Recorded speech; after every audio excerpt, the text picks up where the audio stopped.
ओम श्री गणेशाय नमः। ओम नमः शिवाय। नमस्कार प्रिय भक्तगणों, मार्गशीर्ष अगहन महीने की शुरुआत 28 नवंबर से हो चुकी है। श्री कृष्ण को यह मास अत्यधिक प्रिय है। श्री कृष्ण को शंख भी अति प्रिय है। इस महीने में किए गए व्रत, उपाय और पूजा पाठ से आपको विशेष फलों की प्राप्ति होती है। 27 नवंबर को कार्तिक पूर्णिमा के साथ ही कार्तिक मास का समापन हो गया है। वहीं 28 नवंबर से मार्गशीर्ष मास की शुरुआत हो चुकी है। इस माह में शंख बजाने से आर्थिक और शारीरिक दोनों तरह से उन्नति होती है।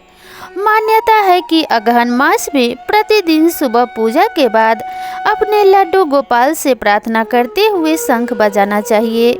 ऐसा करने से श्री कृष्ण प्रसन्न होंगे और आपकी प्रार्थना सुनेंगे। यदि आप सुबह शाम दोनों समय शंख बजाएं तो घर के वातावरण में सकारात्मक ऊर्जा का संचार होता है। घर में सकारात्मक ऊर्जा बढ़ने से माँ लक्ष्मी रिद्धि सिद्धि का वास होता है। ऐसे घर में धन की कभी कमी नहीं होती, सभी आर्थिक समस्याओं से निजात मिलती है। वहीं यदि आप शंख बजाना नियमित रखें तो ऐसा लाभ आपको मिलता रहेगा। शास्त्रों के अनुसार मार्गशीर्ष महीने का संबंध मृगशिरा नक्षत्र से भी है। इसी नक्षत्र के कारण इस माह का नाम मार्गशीर्ष माह पड़ा। हिंदू कैलेंडर के अनुसार कार्तिक माह के बाद मार्गशीर्ष माह की शुरुआत होती है, जो कि 9वां महीना माना गया है। पुराणों में इस माह के महिमा का वर्णन मिलता है। सतयुग में देवों ने वर्ष का आरंभ मार्गशीर्ष कृष्ण पक्ष की प्रतिपदा तिथि से ही किया था। साथ ही ऋषि कश्यप ने इसी महीने के दौरान कश्मीर नामक जगह की स्थापना की थी। मार्गशीर्ष मास के दौरान यमुना नदी में स्नान दान का बड़ा ही महत्व है। मार्गशीर्ष महीने के दौरान यमुना नदी में स्नान करने से भगवान सहज ही प्राप्त होते हैं। अतः जो लोग जीवन में भगवान का आशीर्वाद बनाए रखना चाहते हैं और हर संकट से छुटकारा पाना चाहते हैं, उन्हें मार्गशीर्ष के दौरान कम से कम एक बार यमुना नदी में स्नान करने अवश्य जाना चाहिए। लेकिन जिन लोगों के लिए ऐसा करना संभव नहीं है, वो लोग घर पर ही अपने स्नान के पानी में थोड़ा सा पवित्र जल मिलाकर स्नान कर लें और माता यमुना का ध्यान करें। इस प्रकार आपको यमुना नदी में स्नान करने का फल घर पे ही प्राप्त होगा।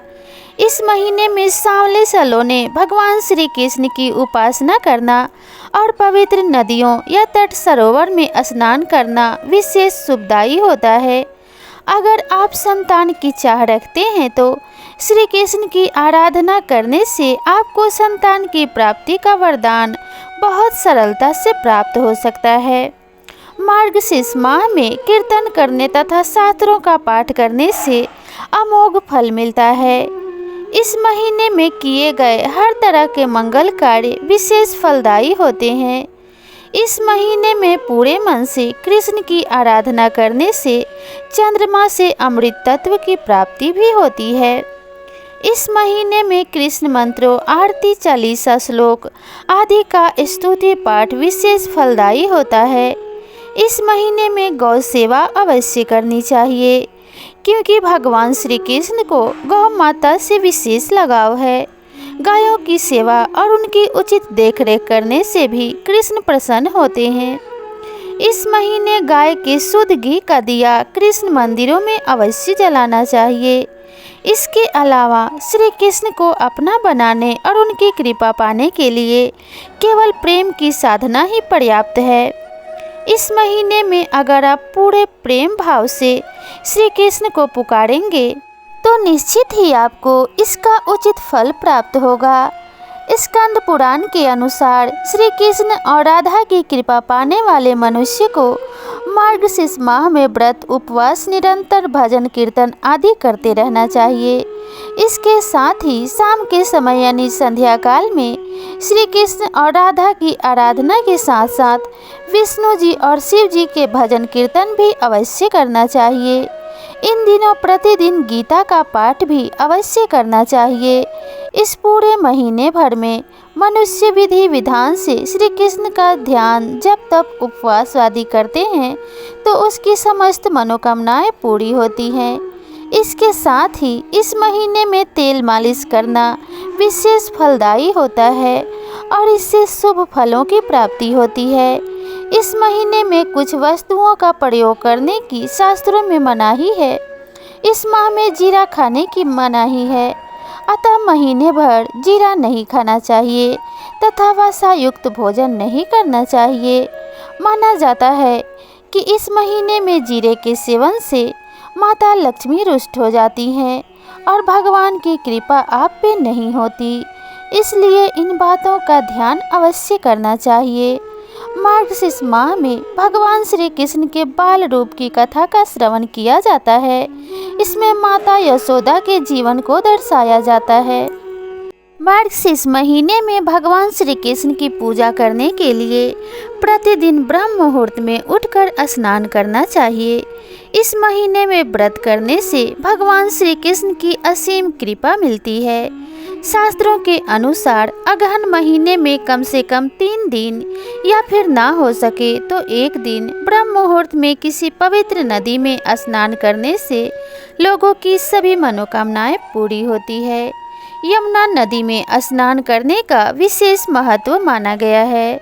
मार्गशीर्ष महीने में रोज श्री कृष्ण को पुष्प, ऋतु फल, उत्तम नैवेद्यों, धूप आदि अर्पित करना चाहिए और फिर आरती करनी चाहिए।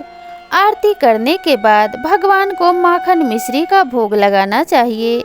इसमें कुछ तुलसी के पत्ते डालकर भोग लगाने से कान्हा प्रसन्न होते हैं और भक्तों के सभी संकटों को दूर करते हैं।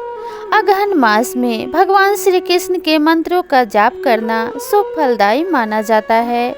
आप रोज ओम नमो भगवते वासुदेवाय मंत्र का जाप 108 बार कर सकते हैं। ऐसा करने से भगवान श्री कृष्ण प्रसन्न होते हैं और आपको पुत्र, पौत्र, धन संपत्ति आदि का आशीर्वाद प्रदान करते हैं। और जो विवाहित नहीं हैं, उनको विद्या और सद्बुद्धि की प्राप्ति होती है। इसलिए सभी को भगवान श्री कृष्ण को खुश करने के लिए अगहन मास में विधि विधान से पूजा और आराधना अवश्य करनी चाहिए। भगवान श्री कृष्ण आप सभी के मनोरथ सिद्ध करें और आप सभी के घर में सुख, समृद्धि और सद्बुद्धि का वास हो। इसी कामना के साथ आपसे विदा लेते हैं। मिलते हैं नई वीडियो में नई जानकारी के साथ। तब तक के लिए राधे राधे।